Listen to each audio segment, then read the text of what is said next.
O medo, que dá base ao horror, é essencialmente algo muito explorável, principalmente porque o medo é sempre muito relacionado ao desconhecido e como ele afeta o nosso inconsciente, percepção da realidade e o controle que temos sobre ela. Obras que brincam com a nossa capacidade de projetar a ameaça ou os eventos que causam terror realmente no filme.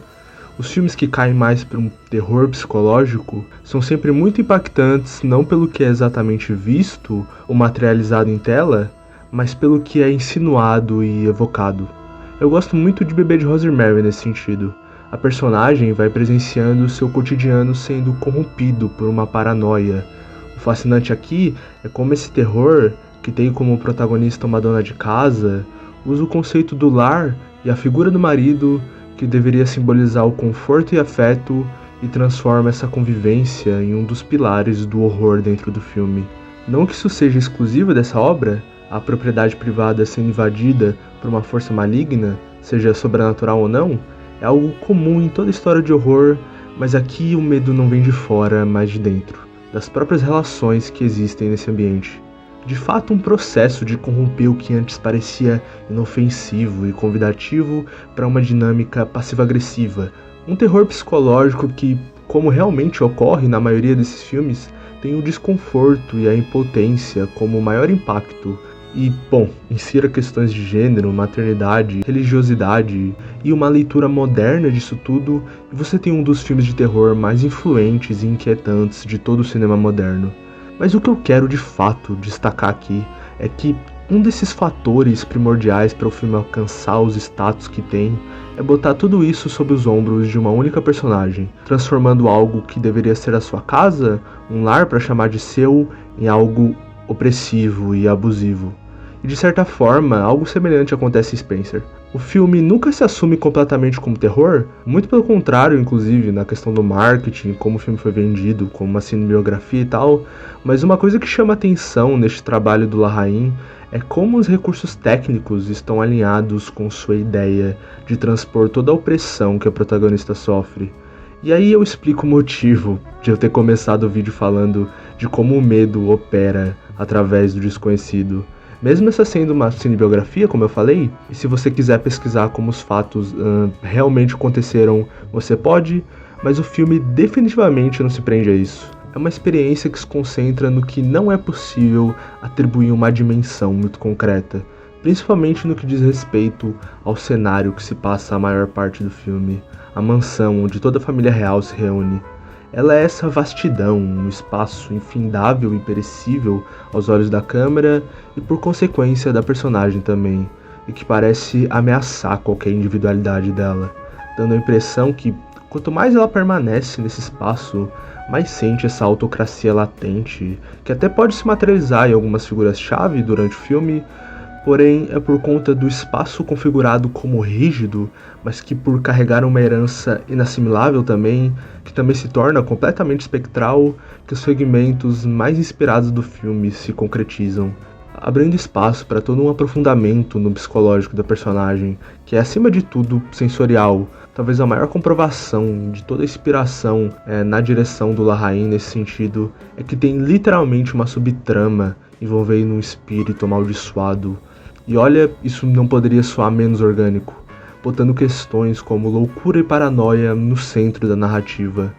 E bom, acho que esse é o momento onde eu preciso falar dela. A Kristen Stewart tá aí sendo indicada ao Oscar, tipo, quem diria? Eu não falo isso porque ela fez Crepúsculo, nem acho que isso importe, mas pra academia, olha, é difícil superar esse estigma. Mas sabe, eu mesmo tive sentimentos ambíguos em relação à sua interpretação, até porque funciona quase como uma revelação dentro do filme também. Ela carrega consigo essa estranheza e esses sussurros completamente afetados. No instante que eu vi eu falei, isso aqui é um Oscar bait, não tem como ser outra coisa. Bom, preconceito meu, é verdade, talvez seja, mas por ser uma cinebiografia e ter essa estética de filme de festival que o Oscar parece estar abraçando cada vez mais nos últimos anos, eu pensei que o filme todo teria esse viés. Mas como deu pra ver, eu me enganei e é uma obra bem mais comprometida com a experiência que quer conceder do que parece. Intensa e inegavelmente mais próxima de um terror psicológico do que um drama oscarizado. O mesmo se aplica à interpretação da Kristen.